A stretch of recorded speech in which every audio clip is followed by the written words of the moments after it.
Well, it looks like we have another unpredictable day here in the shop. Who knows where this is going to go? Not sure. Steve has been a very busy person lately. His mafia hitman job is keeping him away from the shop here. But we have so many things to work on here, I'm not even sure what I want to work on. This is ready to be buffed. Parts hanging out by the heating vent are ready to be sanded. Got to make a decision on the gold wheels, either gold or black. Fairings ready to sand. Some of these parts are ready to install. And so every day starts off with a lot of choices. No, I don't know if I'm going to hear from Steve today. We've had some pretty nasty weather. But the Ninja, of course, is ready to be picked up at his convenience. Now, we really lucked out for one reason. We beat the worst of the weather that's been coming our way. And what I did, this is a pretty funny thing. I thought I'd share this. There's a reason I like this bike so much. And Luciano and I had so many good track days with this bike. They were a lot of fun. They were very low maintenance. We enjoyed them all.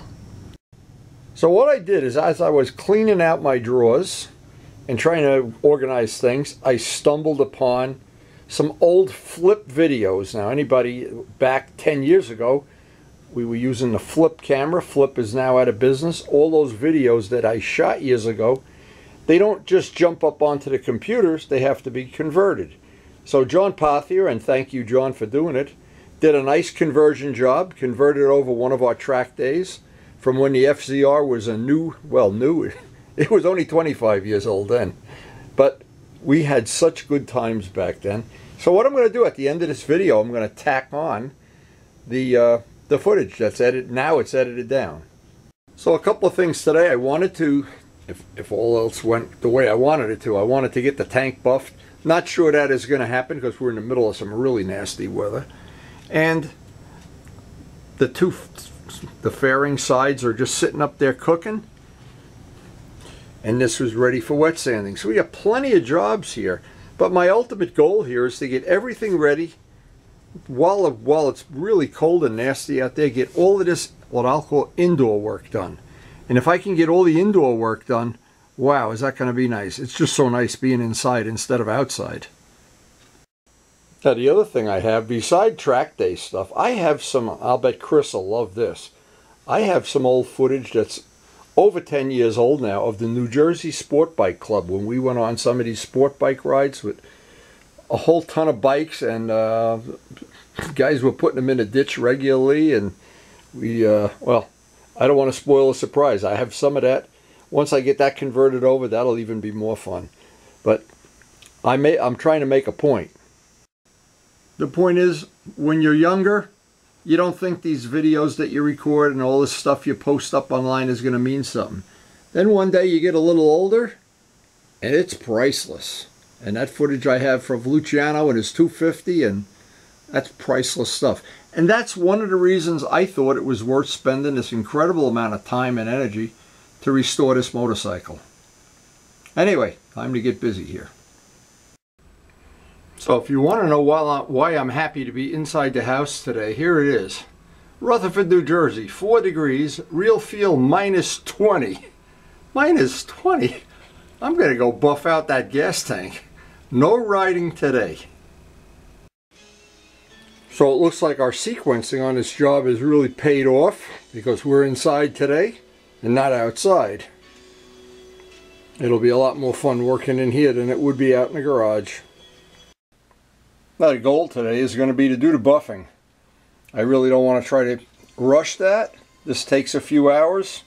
Sometimes it takes longer than you think. But if you try to rush it, nothing good ever happens. But I do want to wind up at the end of the day with that finish on the fuel tank. So the few things we're going to use today, we're going to put a brand new bonnet on, and these come from Harbor Freight.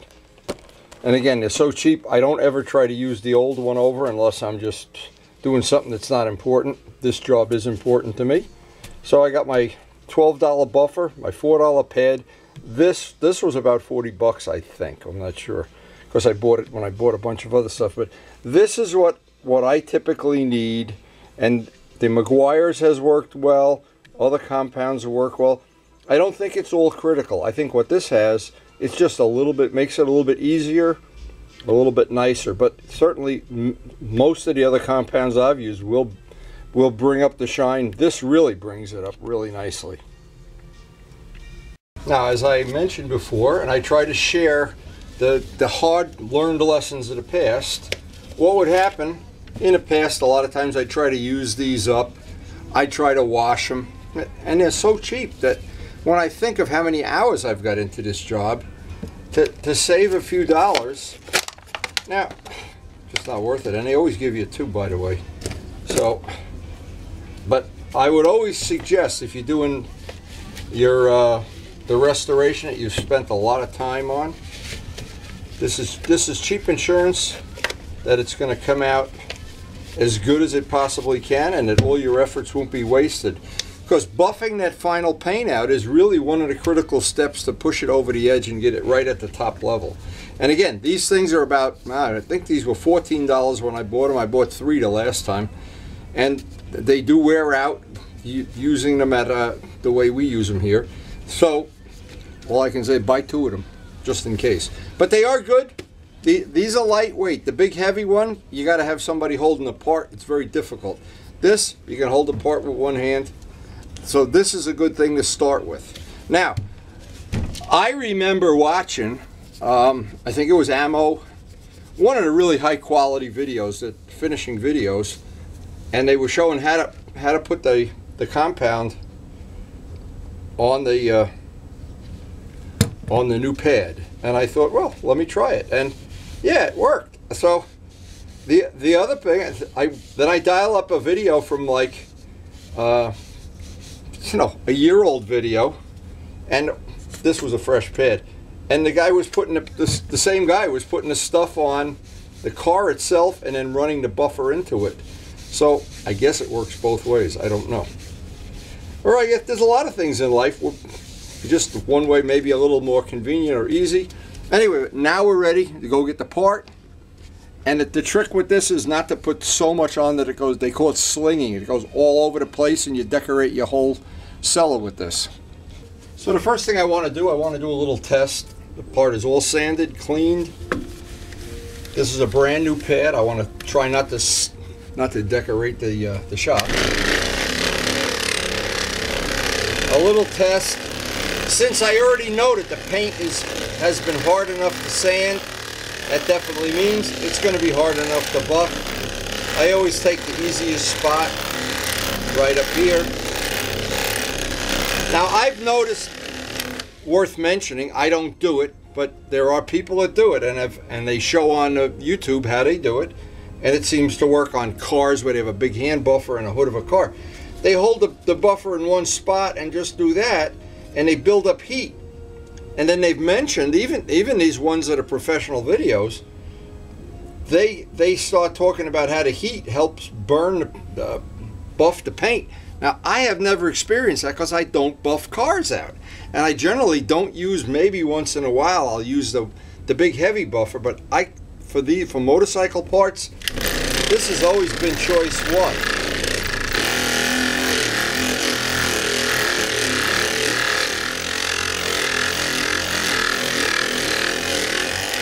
Now, some other good information. You might have just noticed it on this. You're buffing with this. This is an old buffer. This is buffed out, a lot of stuff. So what has happened is in the middle of buffing, the buffer speeds up. Usually that means it's getting ready to go, and another $12 down the drain.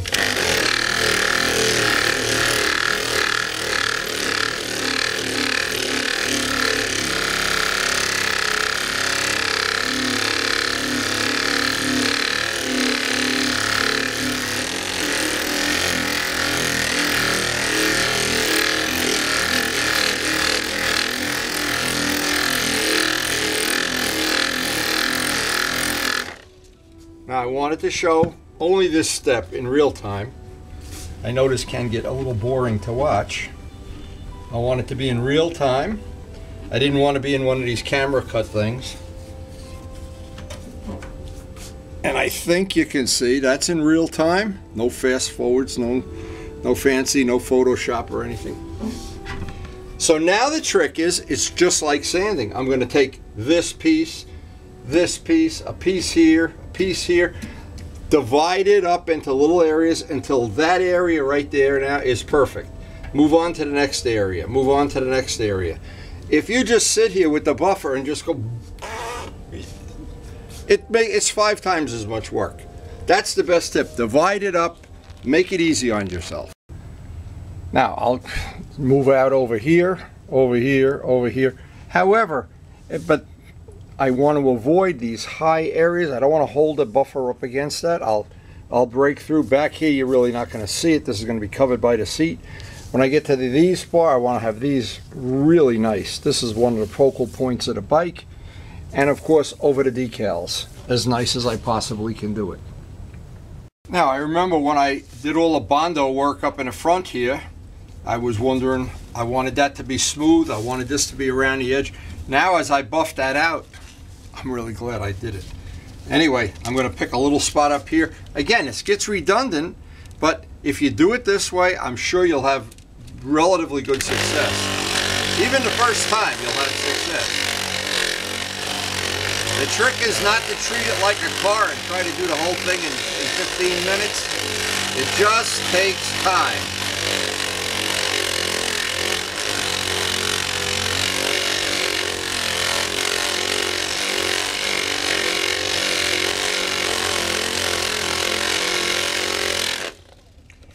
And I always think back to the days we used to, with the model planes, it used to be you'd always try to put it on an electric drill and that thing would fly out.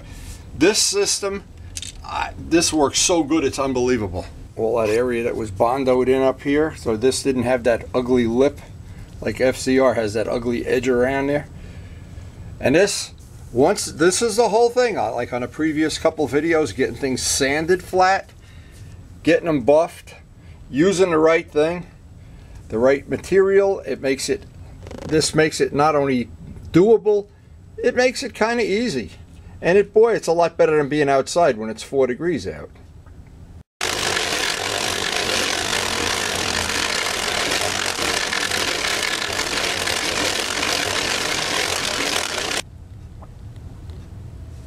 Yeah, little by little, it's all starting to come together.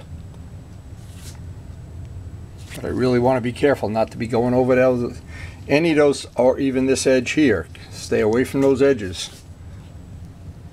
Now, a lot of times, just figuring out how to hold the part up, and by the way, here's a couple of things that'll help. I use paper towels, sometimes boxes, but I always have several towels at this point, 4 or 5 towels, 3, I don't know how many in here, so that the table is soft, because I don't want the edges of this catching on the hard, whatever this material is, particle board or whatever the junk is.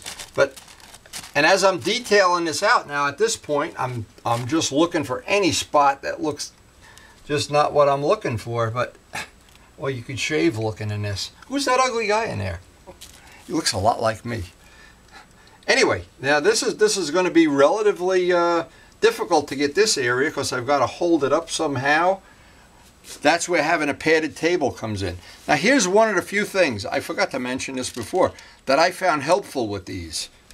Is because these things are so cheap, they make the cord 3 inches long. What happens when you put a plug here, imagine that plug you'd be over here and the plug is hitting your part. So I always get rid of that plug and just put some black tape on it.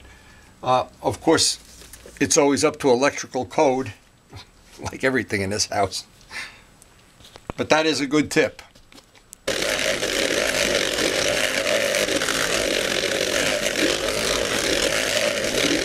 So glad I Bondoed that in. That would really be, now it would be a razor edge there to be catching on everything. Yeah, that really came out nice. Now there's always a couple of spots. Now this is a spot, it's hard to get the buffer up into that corner. I'll do this final little bit by hand. Just take a nice clean microfiber and get in that little crevice there.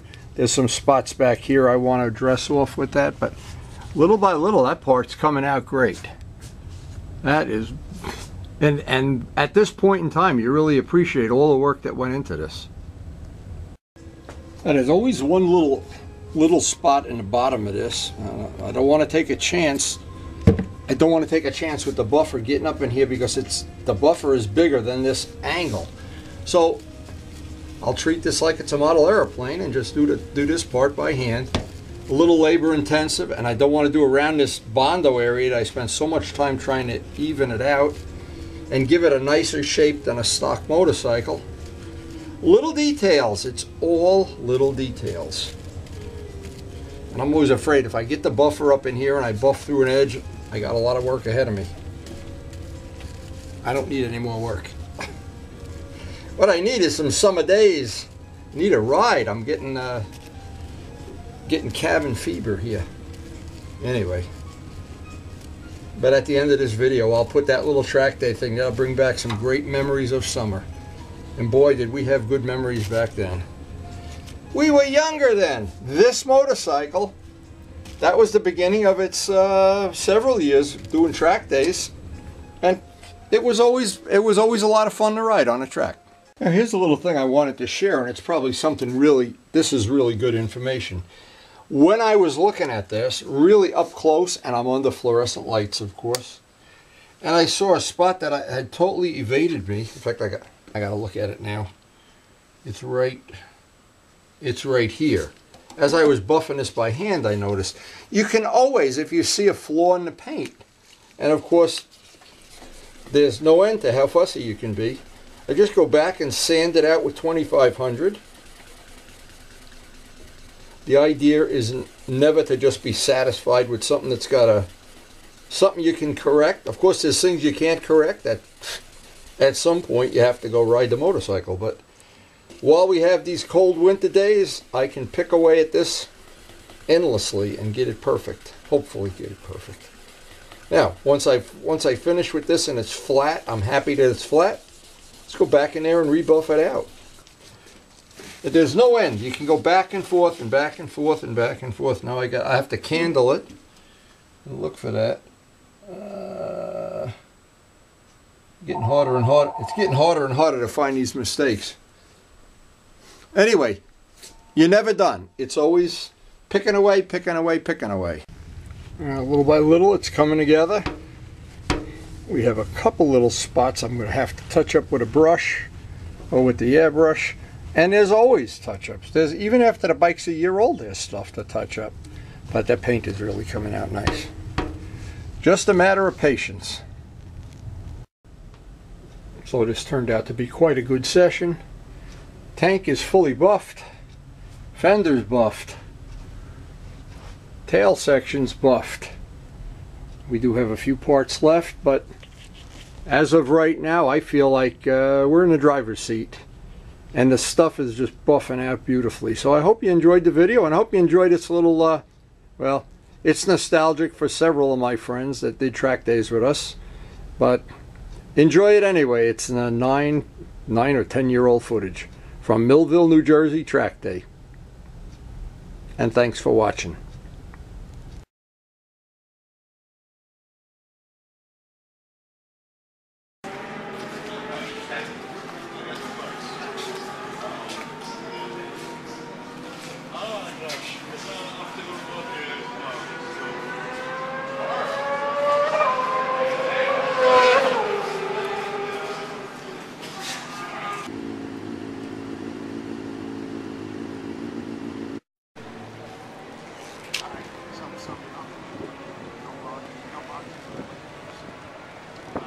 No, we actually got our first session in, and it's been a lot of fun.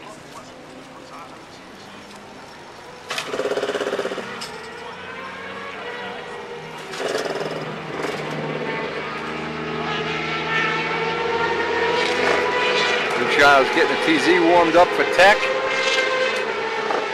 and we'll be ready for our second session, I don't know, in 20 minutes or so. So far, so good.